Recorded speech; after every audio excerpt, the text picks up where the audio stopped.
Let's go behind the scenes of Oppenheimer and see just how crazy the filming of this movie was. Real bomb. Christopher Nolan is known for keeping his movies as realistic as possible. He only uses CGI if he absolutely has to. In that regard, the crew built a massive bomb, obviously not a nuclear one, and filmed its explosion from a distance. And it absolutely looks like a real nuclear explosion in the movie. Practical effects. Nolan's practical effects team lit up magnesium tapes, smashed table tennis balls together, and threw paint on a black background to recreate the sparks, flashes, and flurries of a real nuclear explosion. They did this to create a collage of the explosion. Nolan himself said that the explosion was a collage, not one iconic shot. Using IMAX.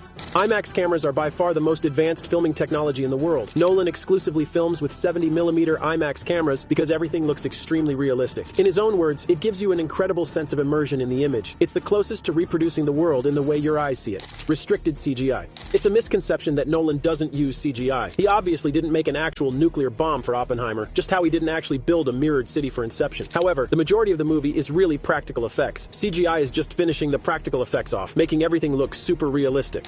Casting Cillian.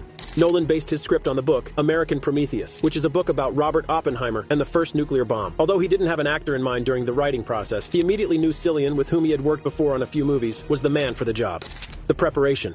To prepare for his role as Robert Oppenheimer, Cillian Murphy studied him for 6 months. This didn't include only Manhattan Project research, but also research of Oppenheimer as a person. He relied on biographies and reports written about him, as well as archival footage of Oppenheimer, specifically his reactions to bomb testing.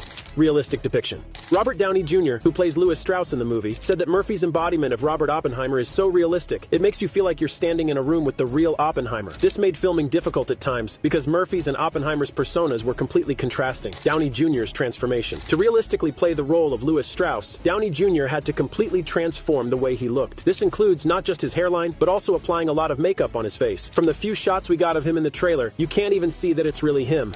New Mexico. Instead of filming everything on set in Hollywood, the crew traveled around the United States and filmed everything on location. The testing of the first atomic bomb was filmed in New Mexico, making that scene palpably authentic. A real ghost ranch was built there, making it all real. Pushing the button.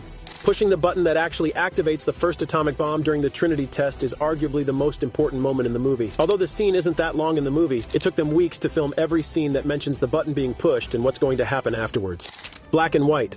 This is the first time in history black and white scenes were filmed with IMAX technology. Nolan wanted to film a few scenes in black and white for dramatic effect, and Kodak had to make special black and white film stock for IMAX camera, specifically for this movie. All-star cast.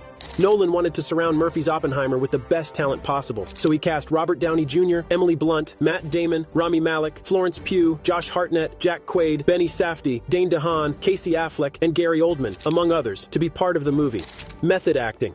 During the rehearsals, Nolan insisted that all cast members be dressed in full costume, despite the cameras not yet shooting. All actors arriving in normal clothes would be sent back to change. Not only did he want to immerse the actors in their roles, but also prevent any delays.